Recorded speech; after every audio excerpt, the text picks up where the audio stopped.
It was one of those golden afternoons in New York City, the kind that made the city feel like a living, breathing postcard. The sun shone down gently, glinting off the polished glass of towering buildings and luxury cars. The sidewalks buzzed with energy, businessmen in sharp suits hurrying to meetings, fashionistas gliding past in heels, and tourists snapping pictures of the skyline they'd only ever seen on postcards or Instagram. On the corner of West 56th Street, tucked between two towering hotels, sat Cafe Bellissimo, a high-end Italian restaurant known for its handcrafted pasta and celebrity sightings. The smell of garlic butter and truffle oil floated through the air, wrapping around the outdoor seating area like a tempting cloud. Elegant round tables were dressed in white cloths, silverware gleamed in the sunlight, and flower arrangements graced every setting. At one of those tables sat Alexander Grant, a man whose name once commanded attention in boardrooms and business headlines. He wore a crisp, ivory-white suit that fit his tall frame perfectly. His beard was finely trimmed, his watch shimmered in the sun, and his hair, sleek and golden, was combed to perfection. But what truly stood out wasn't his money, or even his tailored elegance. It was the sleek black and red wheelchair he sat in. Alexander had once been the face of Silicon Valley's success stories. At just 32, he had founded a tech empire worth billions. His apps changed lives. His face was on magazine covers. His quotes were printed next to phrases like young genius and disruptive visionary. But all of that had changed 3 years ago, when a private plane crash left him with a broken spine and a body that no longer moved from the waist down. Since then, Alexander had disappeared from the public eye. He stopped doing interviews. He stopped attending galas. He even stopped visiting the company he created. Now, he moved like a ghost through the city, only seen on rare days when he went out for solitary lunches, like this one. Alexander had once been the face of Silicon Valley's success stories. At just 32, he had founded a tech empire worth billions. His apps changed lives. His face was on magazine covers. His quotes were printed next to phrases like young genius and disruptive visionary. But all of that had changed 3 years ago, when a private plane crash left him with a broken spine and a body that no longer moved from the waist down. Since then, Alexander had disappeared from the public eye. He stopped doing interviews. He stopped attending galas. He even stopped visiting the company he created.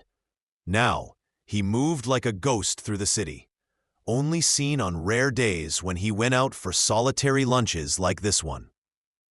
People whispered when they saw him, "That's the guy who... he's still in that chair? Poor man, all that money and no life left." But no one ever dared to talk to him. Not directly. Not until that day. As he took his first bite of creamy mushroom linguine, he noticed movement from the corner of his eye. It wasn't a waiter or a pedestrian. It was small. A girl. She couldn't have been more than 8 years old. Her clothes were faded and wrinkled. Her shoes were scuffed and coming apart at the soles. She carried a ragged backpack, too big for her frame, and wore a long, hooded sweatshirt that had clearly been passed down more times than it should have. She stood quietly, just outside the iron rail of the cafe patio. Her wide brown eyes watched Alexander closely, not with fear, but with curiosity and hunger. Most people didn't notice her. Or maybe they did, but pretended not to. Alexander, however, saw her clearly. It was hard not to. She wasn't begging or shouting like some street kids did. She just stood there, staring at his plate like it held the key to her survival. And then, without warning, she stepped forward, past the other diners, past the hesitation in her own mind. She stopped directly in front of his table. "Excuse me, sir." Her voice was soft, but carried the weight of someone who had swallowed her pride far too many times. Alexander blinked, his fork pausing in mid-air. A piece of linguine dangled loosely from it, forgotten. "I'm sorry to disturb you," she said, eyes downcast. "But I was wondering if I could have your leftovers. I haven't eaten since yesterday. My little brother's sick and, well, Mama's trying, but there's not much left." For a second, time seemed to freeze. Even the conversations around them fell quiet. Alexander's expression didn't change. He simply stared at her. He didn't say a word. He didn't even blink. And then he laughed. It wasn't cruel or loud. It wasn't the kind of laugh that came from a place of superiority or mockery. It was honest. It was the laugh of someone who hadn't felt anything real in a long, long time. "Leftovers?" he asked finally. "That's what you came here for?" The girl looked unsure. She nodded. "I don't want to steal," she added quickly. "I just thought maybe you wouldn't finish everything." And Alexander leaned back in his chair, studying her more closely now. She didn't flinch. She didn't cry.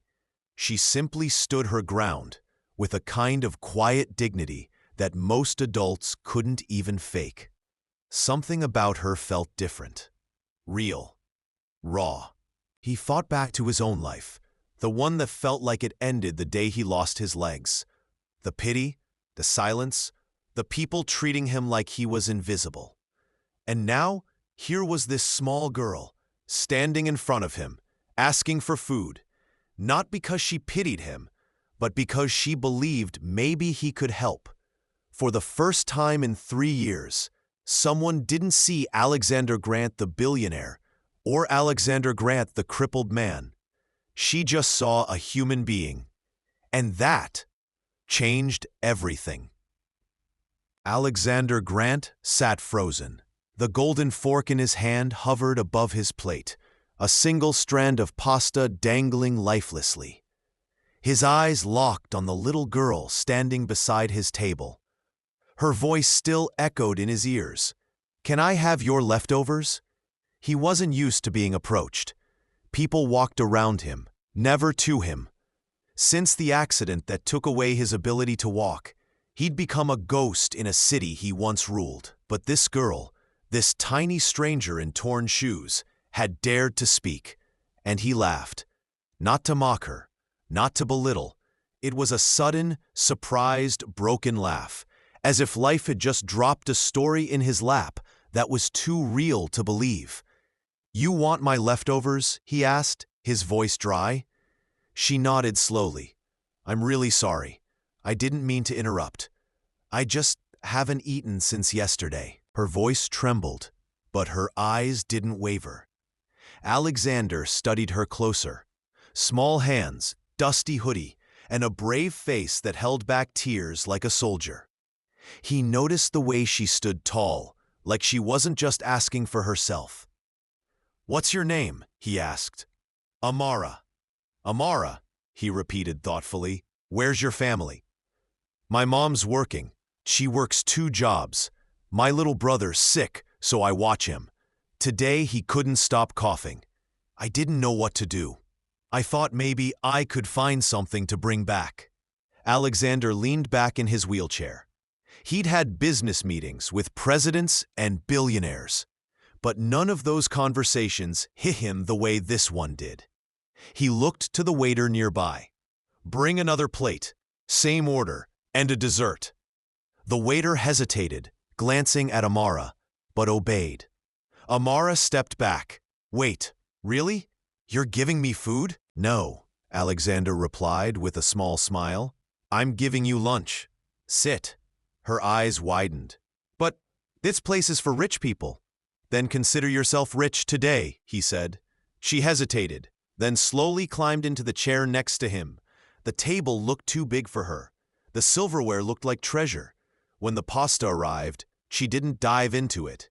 She took careful bites, chewing slowly, savoring each one. "You said your brother's sick?" Alexander asked gently. She nodded. "He has asthma. The hospital wants money Mama doesn't have." He looked down at his hands, motionless in his lap. For so long, he felt powerless. But in that moment, something shifted. "You go to school?" he asked. "Sometimes, not this week. I had to stay home." He nodded slowly. They talked more about her dreams, her love for reading, how she wanted to become a teacher. He told her how he used to build computers as a kid, how he accidentally hacked his school's grading system once. She laughed so hard, she snorted. And just like that, a wall inside him broke. As dessert arrived, vanilla gelato, Amara's face lit up. She took a spoonful and smiled wide. "Tastes like dreams," she said.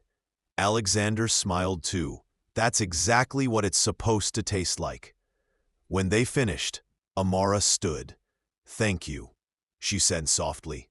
"Not just for the food, for seeing me." Then she turned and walked away into the city crowd, her backpack bouncing with every step.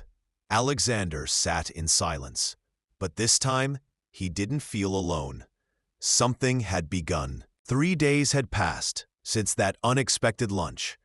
Alexander sat in the same restaurant, at the same table, staring at the same plate of linguine. But the food no longer had taste. The world no longer looked the same. That little girl, Amara, had done something no therapist, no friend, no amount of wealth had ever done. She had made him feel human again. Since his accident, people only saw the chair. They spoke to him like he was fragile, like his mind was broken just because his body was. But Amara didn't treat him like that. She spoke with honesty. She didn't care about his money or his past. She only cared about her brother and survival. As he sat lost in thought, a soft voice pulled him back. "Excuse me, sir." He looked up, and there she was again, Amara. She wore the same faded hoodie, her shoes still scuffed, but this time she was smiling. Not just a small smile, a real one. In her hand, she held a folded piece of paper. "This is for you," she said. Alexander took the note and unfolded it slowly. Her handwriting was messy, written in pencil, but every word hit him like a thunderclap.